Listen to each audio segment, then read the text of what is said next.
తిందాం తెచ్చుకున్నాను. పకోడియా? ఇది నాకు అసలు అది నువ్వు తినకూడదు.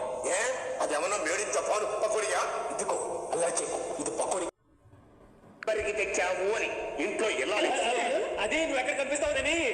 అదేంటి మల్లెపూలు ఎవరికి? నేను ఎవరికి తెస్తాను? నీకేగా. పెళ్ళయి నేలైనా ఎప్పుడు తెలదు, ఎప్పుడంటే కొత్తగా గవర్నమెంట్ మారిందిగా, అందుకే తెచ్చా. అయితే మీరే పెట్టండి. ఏంటి ఆలోచిస్తున్నా? అదే తల్ల పేర్లు ఉన్నాయని. పేర్లు లేవు, తేళ్లు లేవు, పెట్టండి. అలాగే పెట్టేస్తున్నా.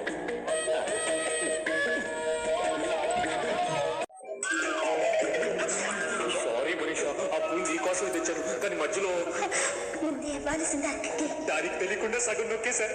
కొట్టి పడతా. అయ్యో వద్దండి, ఎవరైనా చూస్తారు. చూడరు, ముందు తిరుగు.